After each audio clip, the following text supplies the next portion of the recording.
Assalamualaikum warahmatullahi wabarakatuh. Waalaikumsalam warahmatullahi wabarakatuh. Bismillahirrahmanirrahim. Alhamdulillahirabbil alamin. Wassalatu wassalamu ala asyrofil anbiya'i wal mursalin wa ala alihi wa sahbihi ajmain. Amma ba'du. Para ikhwan hadirin yang dimuliakan Allah Subhanahu wa taala. Alhamdulillah kita semua bisa berkumpul, bisa bersilaturahmi di Padepokan Jagarasa untuk melaksanakan acara inti, yaitu acara intinya sebenarnya makan-makan itu sih. Cuma sebelum makan-makan ada istighfar dulu, berdoa dulu supaya lebih barokah. Jadi barang siapa yang sering ngasih makan, terutama kepada tamu yang silaturahmi, itu dibalas oleh Allah. Apalagi yang tamunya itu orang yang lagi lapar gitu. Akan diberi kemampuan oleh Allah. Masalah ekonominya insya Allah bakal dimudahkan kalau orang yang memperhatikan perut orang lain. Para ikhwan yang dimuliakan Allah Subhanahu wa taala, amin. Mudah-mudahan dimuliakan semua. Pada kesempatan kali ini saya nggak menerangkan apa-apa, cuma mau jawab pertanyaan dari rekan-rekan yang hadir. Mangga siapa yang barangkali ada yang bertanya itu, Pak Ustadz. Coba Ustadz Kirman pilih. Misalnya Pak Obay. Sok. Siapa bae yang nanya mah bebas sok. Oh, masalah napas tuh, Bah. Oh, sok napasnya gimana napasnya itu? Menghadirkan kesadaran, menyadari napas itu bagaimana caranya gitu. Pada intinya yang namanya napas itu adalah kunci kehidupan gitu. Kunci bisa, tali bisa, terserah apa yang ngasih nama itu. Atau inti daripada kehidupan, karena napas itu sendiri adalah dohir daripada roh. Jadi manusia itu sehatnya, sakitnya itu adanya di napas. Bahkan meninggalnya juga intinya di napas itu. Jadi kalau mau mengetahui diri kita ini sehat atau enggak, jasad atau rohaninya itu di napas. Orang yang sehat biasanya napasnya normal, jantungnya sehat, napas normal. Jadi kalau kita napasnya normal, napasnya sehat, peredaran darahnya juga lancar. Kalau peredaran darahnya lancar, insya Allah penyakitnya juga bubar. Maka napas itu zaman para wali songo dulu dilatih, dikelola. Bukan para wali dari zaman Nabi Adam terus turun temurun itu ada istilah namanya ngelola napas gitu. Karena kita juga menjalankan dzikir itu mengatur napas. Ada namanya dzikir yang biasa diucapkan, dzikir jahar itu, atau dzikir itu baca la ilaha illallah. Itu juga memakai napas cara pengucapannya itu, pelajaran dari zaman dulu-dulunya itu. Maka digambarkan di dalam Al-Quran itu kalimat thayyibah itu kasyajarah thayyibah, kan gitu, seperti kalimat, seperti pohon yang thayyibah, yang baik, yang bagus gitu. Akarnya sampai kokoh, kan, dari bumi sampai langit ke atas cabangnya itu. Kalau di dalam diri kita, di dalam badan kita, bumi itu adalah tulang ekor kita, akar nih di situ. Yang dekat dengan bumi itu tulang ekor itu. Makanya tulang ekor itu punya istilahnya kemampuan untuk mengumpulkan, menghimpun namanya energi tanah, energi bumi atau inti bumi gitu. Ya bahasa itu gravitasi bumi lah istilahnya gitu. Jadi bumi juga punya gravitasi, punya energi. Nah terus sampai ke atas, kemaluan, terus sampai perut, bagian dada, tenggorokan, kening, sampai ubun-ubun. Nah, ubun-ubun itu gambaran kalau di pohon itu daun. Itu. Jadi kalau kita mengucapkan kalimat thayyibah yang biasa dijalankan, diamalkan itu, narik lam alifnya itu dari situ dulu, dari bawah dulu, ditarik dari bumi. Bacaan lam alifnya itu la, sambil dia dirasakan getarannya nanti gitu.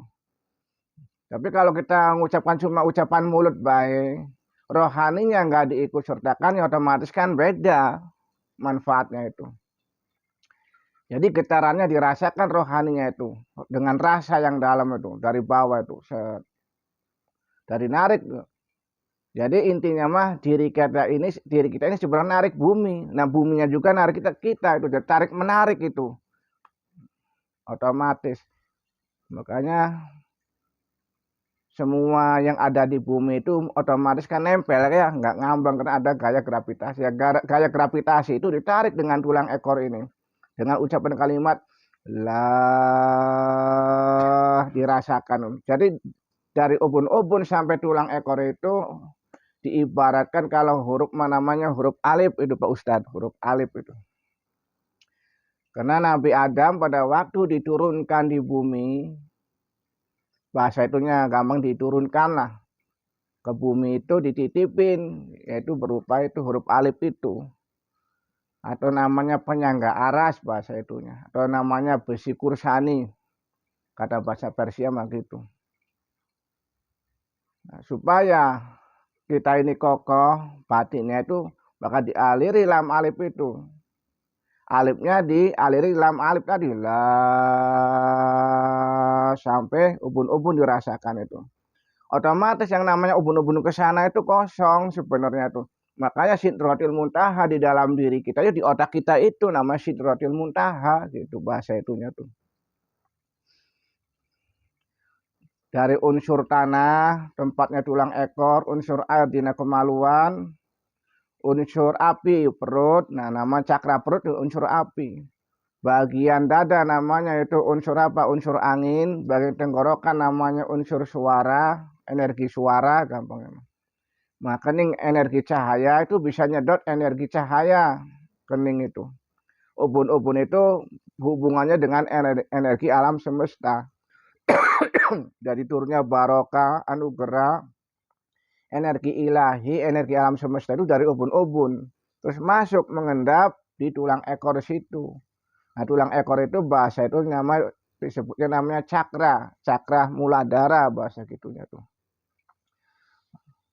Itu cara dengan diucapkan, cara mengucapkan kalimat la ilaha illallah alifnya ditarik dari bawah pusar itu, dari tulang ekor kalau bisa. Terus sampai ke Sidratil Muntaha, sampai kalau bahasa itu namanya si cakra mahkota lah bahasa itunya tuh.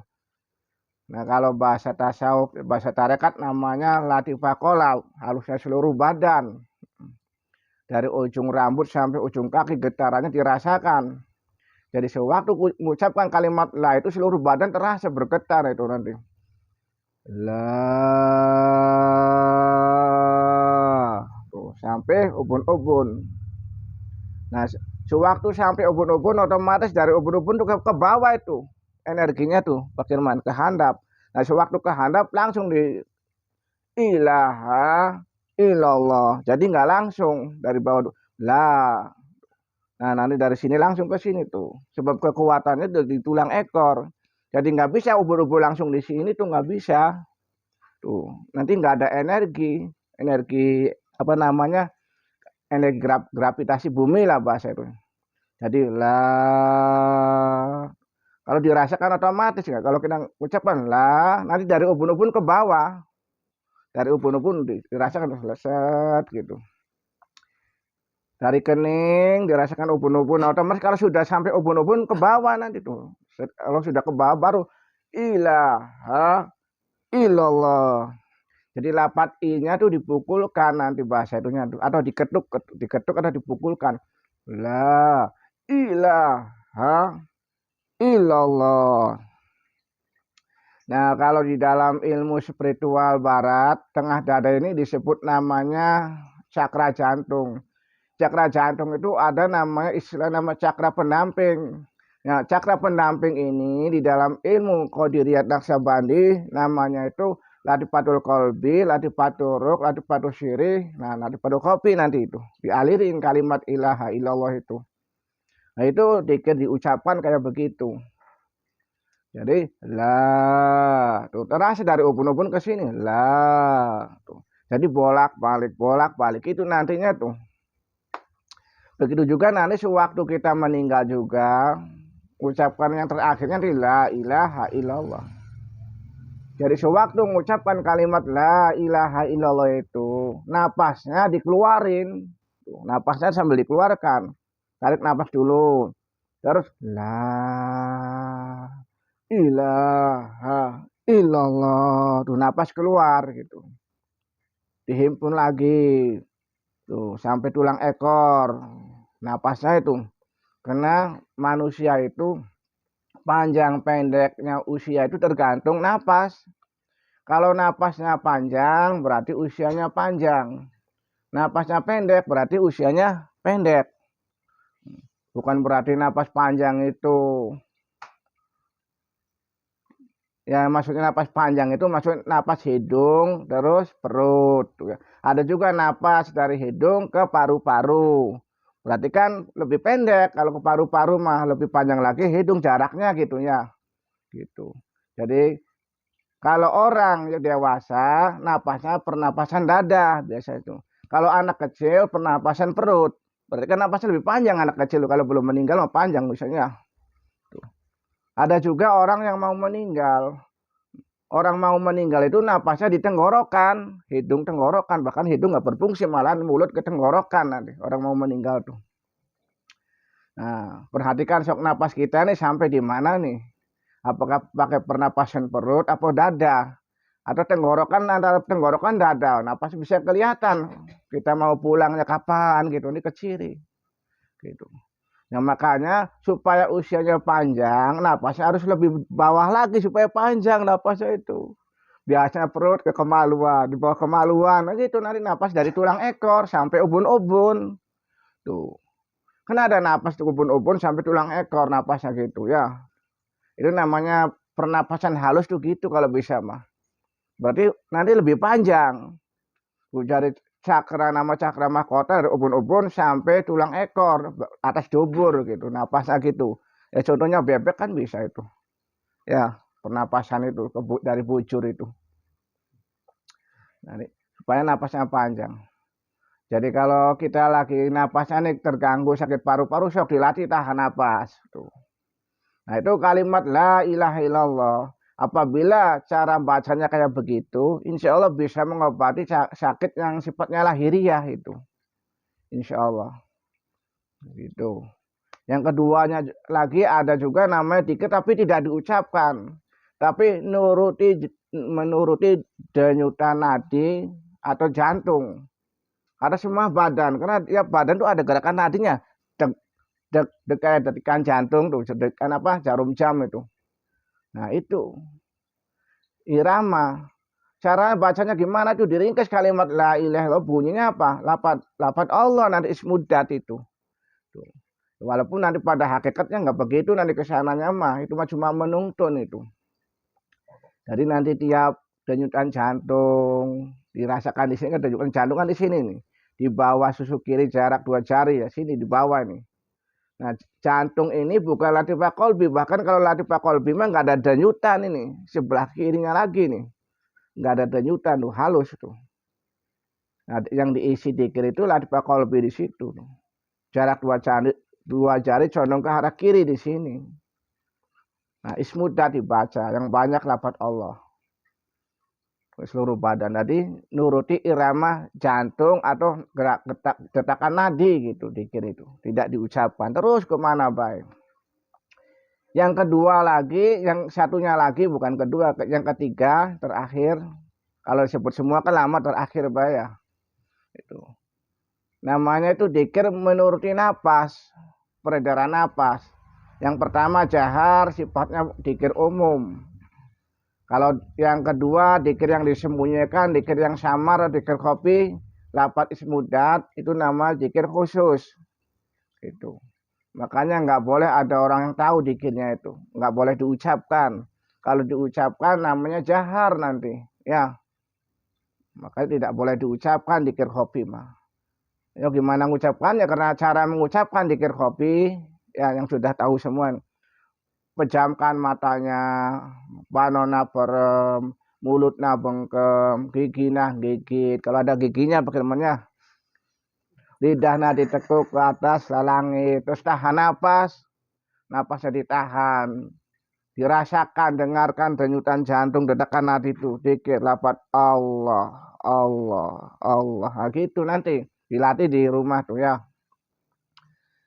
Itu nuruti denyutan jantung dan dedakan nadi. Kalau jantungnya masih berdenyut, nadi berdetak, insya Allah masih hidup tandanya itu, masih sadar. Ya pasti. Kalau masih berdenyut, Mbah. Yang ketiganya itu namanya napas, itu dikir napas. Maka ada istilah namanya napas dan nupus. Kalau napas, bahasa itu masuknya udara dari hidung terus ke bawah, kalau bisa sampai tulang ekor, itu namanya napas. Ini mah istilah sendiri baik, memang dari orang tua turun-turun kayak gitu keterangannya ya. Bukan ngarang tapi bukan, kata sendiri tapi bukan ngarang, turun-temurun maksudnya itu. Nah, kalau keluar napas disebutnya nupus. Nah, kalau secara ilmu nahwu nupus kan berarti jamak dari nafsun ya gitu. Nah, secara istilah Jawa, tradisi zaman dulu itu disebutnya keluarnya napas itu namanya nupus. Masuknya napas dari hidung, berarti kita tuh lagi hidup. Kalau keluar napas, berarti kita lagi mati. Bahasa itunya tuh. Makanya napas terakhir kalau orang mati kan gitu, karena napasnya nggak masuk lagi, terakhir itu. Nah, kita mau alhamdulillah masih masuk lagi napas, berarti masih hidup lagi, hidup mati, hidup mati. Sebenarnya hidup dan mati cuma 1 detik jaraknya, pada 1 napas lah. Masuk napas, hidup, keluar napas lagi mati. Nah, sewaktu kita keluar napas sudah mati, kitanya nggak ingat ke Allah. Mati selamanya ya nggak selamat nanti. Makanya keluar masuknya napas itu diisi dzikir, masuk napas Allah, ditarik yang panjang Allah, dari ubun-ubun seluruh alam semesta masuk Allah, seluruh badan nih. Getarannya apa dirasakan yang paling halus itu, Pak Firman. Allah, keluar napas ya, itu ya. Nanti di otak kita ada tingkatannya, gelombang otak itu ya. Macam-macam gelombang otak tuh tingkatan ada berapa Pak Haji? Ada 5 atau berapa tuh? Model gelombang zaman dulu tuh beta, ada namanya delta, ada alfa kan gitu, masih ingat ya? Bagaimana? Nah, lebih tinggi lagi namanya lebih itu lagi namanya gelombang theta atau apa itu. Ada lagi namanya gelombang gamma gitu, bahasa itunya zaman dulu gitu. Memang benar kayak gitu. Nanti tambah halus itu namanya medi atau disebut juga namanya meditasi gitu. Kalau bisa mah sikap duduknya juga sih benar, supaya nggak ada hambatan peredaran darahnya tuh itu. Ini nggak nyangkut masalah agama ya, masalah budaya kebiasaan kayak gitu. Maka zaman wali zaman sunnah duduknya kan gini tuh, yang kanannya di atas biasanya kayak gitu boleh sok, terus kakinya begini nih. Nah, tangan mah kalau bisa ya supaya rileks di atas paha, jangan begini, ini mana kepaksa gini tuh. Ada juga begini, terserah gerakan gimana baik, tapi bacaannya gitu, masuk napas Allah, diatur terus keluarnya sing panjang gitu. Allah, Allah, terus. Jangan memperhatikan di luar, diperhatikan keluar masuknya napas, jedanya napas diperhatikan itu. Termasuk denyutan jantung, detakan nadi itu perhatikan, dirasakan, dengarkan. Nanti bunyinya Allahu Allah, Allah masuk, keluar. Allah itu seluruh alam masuk energinya itu. Karena pada dasarnya badan kita ini sebenarnya kumpulan daripada unsur, kumpulan daripada atom-atom kan. Atom itu sendiri sebenarnya ruang kosong. 99,9 itu ruang kosong atom itu sebenarnya mah. Jadi yang namanya kosong itu sebenarnya isi, bahasa orang itu namanya Tuhan lah bahasa gitu. Kalau semakin halus ke sana tuh. Nah, kalau kita sudah rohani sudah masuk ke situ, nah, maka diri kita istilahnya hilang, bahasa itu namanya fana gitu. Maka tujuan kita sadar itu sampai ke situ kalau bisa mah. Biarpun dikenal dengan Allah masuk keluar memang untuk melatih supaya sholat khusyuk harus begitu dulu, rohaninya dilatih, bahasa meditasinya itu. Kalau langsung sholatnya aja langsung nggak belajar tanpa gitu konsentrasi kadang-kadang susah kalau kita nggak bisa ngolah napas gitu. Maka ada istilah namanya napas, nupus, tanapas, ada namanya istilahnya anpas gitu. Kalau masuknya dari hidung namanya napas gitu ya, waktu kita narik napas atau masuknya napas, masuknya angin dari udara atau angin dari hidung namanya napas, keluar namanya nupus. Nah, waktu masuk napas kemudian ditahan namanya tanapas, tahan napas disingkat jadi tanapas, bahasa zaman dulu gitu, tanapas. Nah, sewaktu kita mengeluarkan napas, kemudian ditahan, itu namanya anpas. Terkenalnya atau istilahnya zaman dulu gitu, anpas. Jadi kalau kita melatih napas, nafas, dan napas, anpas dilatih, insya Allah bakal menimbulkan kekuatan nanti. Jadi nanti atom-atomnya bereaksi nanti, bahasa itunya tuh, menimbulkan kekuatan. Jadi nanti energinya aktif semua atau disebut namanya cakra. Yang namanya cakra itu inti daripada energi bahasa sininya itu ya. Seperti tulang ekor itu ada cakra, namanya cakra apa? Tulang ekor itu cakra dasar di situ. Energinya namanya energi tanah. Jadi 4 unsur itu ada semua dalam diri kita tuh. Nah, kemaluan, energi, air kencing kan dari situ keluar air gitu. Nah, perut ini energi apa? Api, makanya kalau puasa terasa panas gitu. Memang energi api di situ. Tempatnya manusia tuh. Maka zaman dulu ada namanya Syaiful Genit apa bisa mengeluarkan api, pusatnya dari situ. Nah, kalau angin bagian dada nih, di sini. Rongga dada atau paru-paru. Tengah dada itu kemampuannya itu bisa menghimpun energi angin.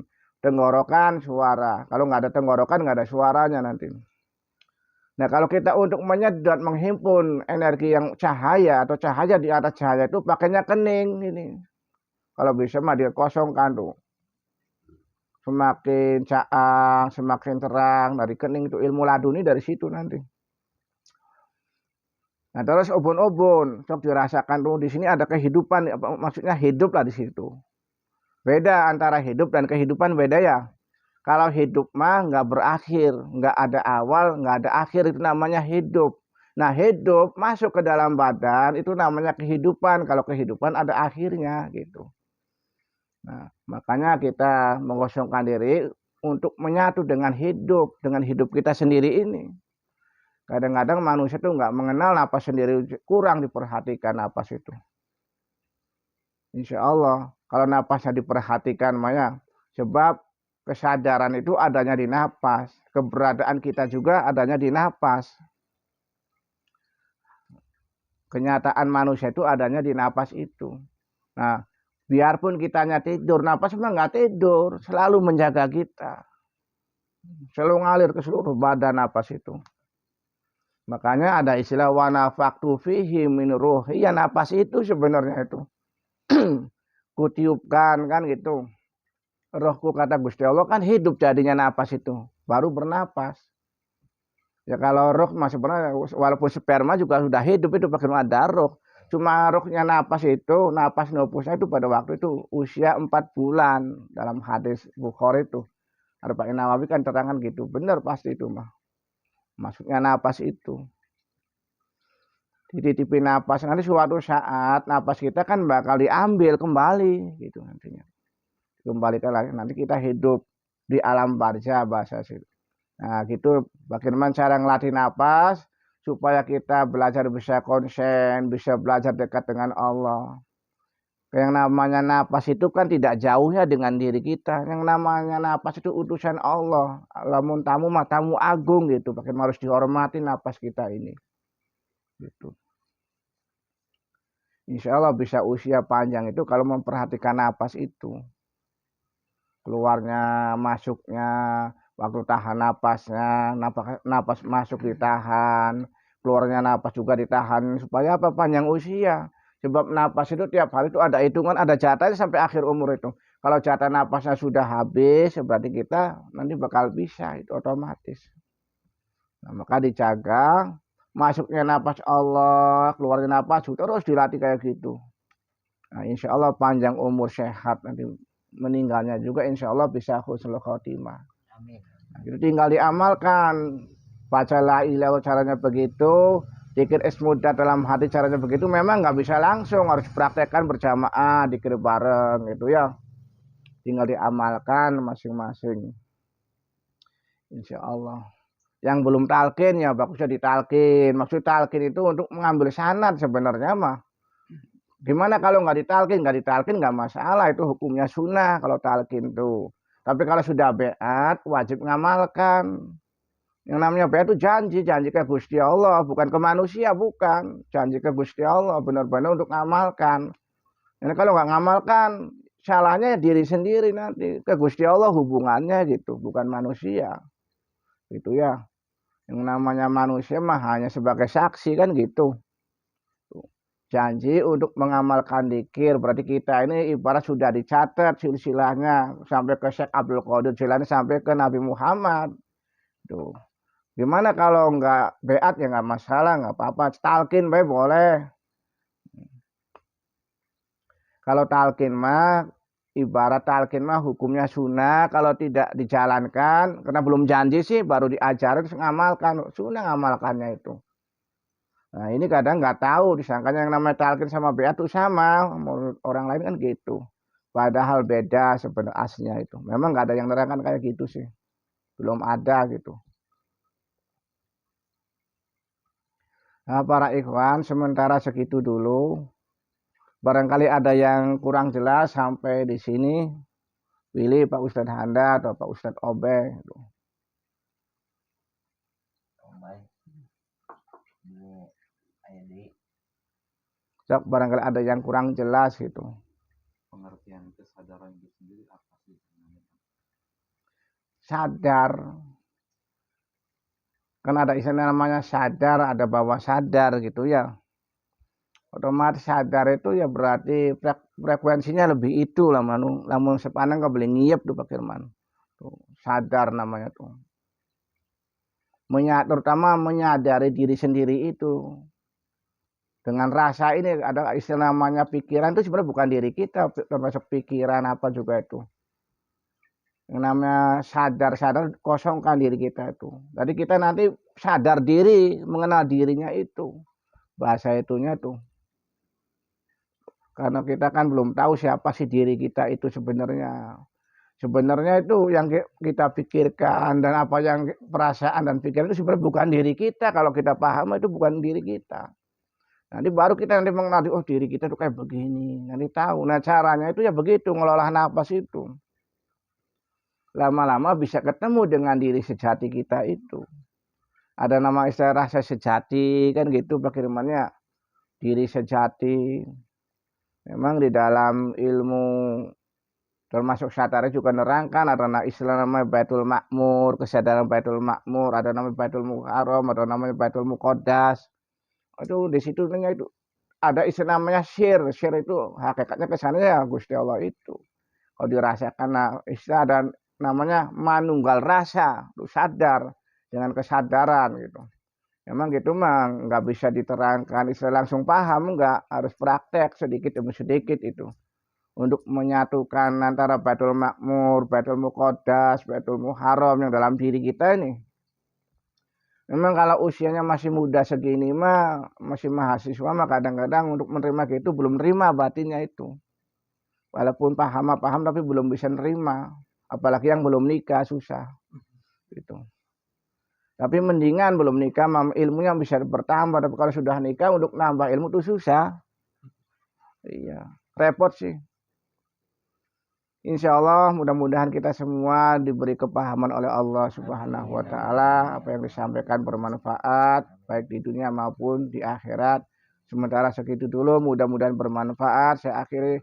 Wabillahi taufiq wal hidayah. Wassalamualaikum warahmatullahi wabarakatuh. Waalaikumsalam warahmatullahi